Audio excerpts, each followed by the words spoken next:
আমি উপদেষ্টা মাহফুজের এই মন্তব্যের তীব্র প্রতিবাদ জানাচ্ছি। বলে ভাই আপনি কিভাবে জানাচ্ছেন, তিনি তো সরকারে, দেখেন সরকারে বৈশা তারা মাঝে মাঝে এমন এমন কথাবার্তা বলে একটা রাষ্ট্রকে অস্থিতিশীল করার জন্য। এটার যে মূল অর্গান সেটা হচ্ছে সামরিক বাহিনী। বাংলাদেশের ইতিহাসে স্বাধীনতা পরবর্তী সময় সেনাবাহিনীকে নিয়ে বা সেনা প্রধানকে নিয়ে এত ধরনের মন্তব্য, এত ধরনের বক্তব্য, কথায় কথায় সেনা প্রধানকে অ্যাটাক করা, এটা একটা চেতনা ব্যবসা হয়ে গেছে। কারণ এটার একটা অডিয়েন্স আছে। সেনাবাহিনী যদি রাষ্ট্র ক্ষমতা গ্রহণ করতে চাইতো তাহলে অনেক আগেই সেটা সম্ভব ছিল। গত বছরের 5ই আগস্ট, গেল এক বছর আমাদের যিনি সেনা প্রধান আছেন তার কোন কর্মকাণ্ডে আপনার কাছে মনে হয়েছে যে তিনি আসলে ক্ষমতা লোভী বা ক্ষমতা পিপাসু? কোনোভাবে কি আপনার কাছে মনে হয়েছে? আমার কাছে মনে হয় নাই।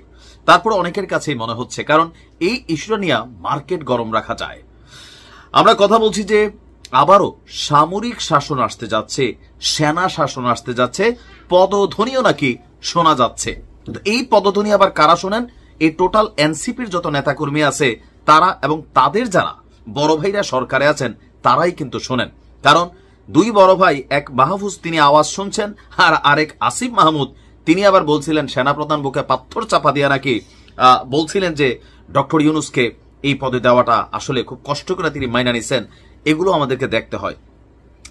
দেশে আবারও এক একারোর পদধ্বনি শোনা যাচ্ছে। মন্তব্য তথ্য উপদেষ্টা মাহফুজ আলম।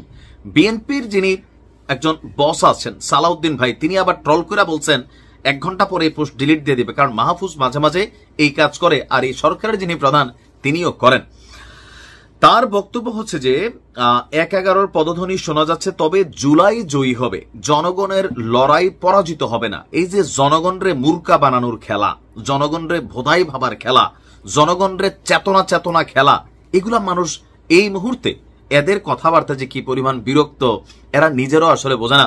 দোষটা এদের না, আপনার দোষটা হচ্ছে যে আওয়ামী লীগের সময় উবায়দুল কাদের, হাসান মাহমুদ এরা যখন কথা বলতো মানুষ কি ভাবতেছে, বা খোদ প্রধানমন্ত্রী শেখ হাসিনা তিনিও মাঝে মাঝে এমন অদ্ভুত অদ্ভুত কথা বলতেন, জনগণ কিভাবে এইটা তাদের বোধগম্য ছিল না।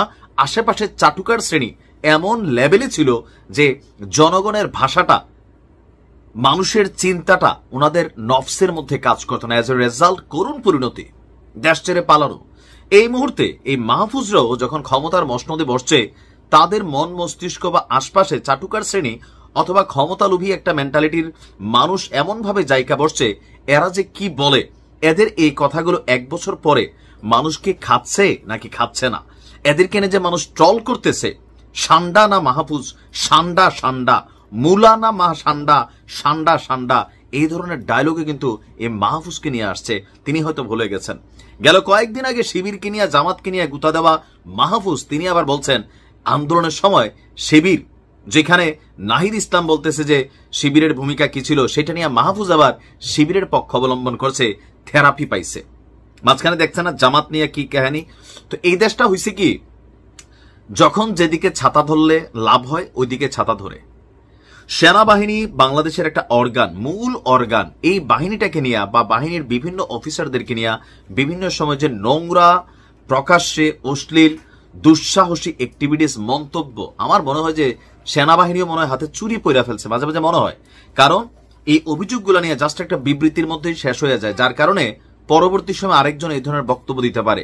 মাহফুজকে প্রমাণ দিতে হবে কোন পদধ্বনি তিনি শুনতে পাইছেন, কিভাবে তিনি বুঝছেন যে 1-11 সরকারের পদধ্বনি শোনা যাচ্ছে। ওই যে জুলাই জয়ী হবে, কিসের জুলাই জয়ী হবে? এগুলা চেতনাবাজি কথাবার্তা বন্ধ করেন মাহফুজ। ভালো থাকুন, আসসালামু আলাইকুম।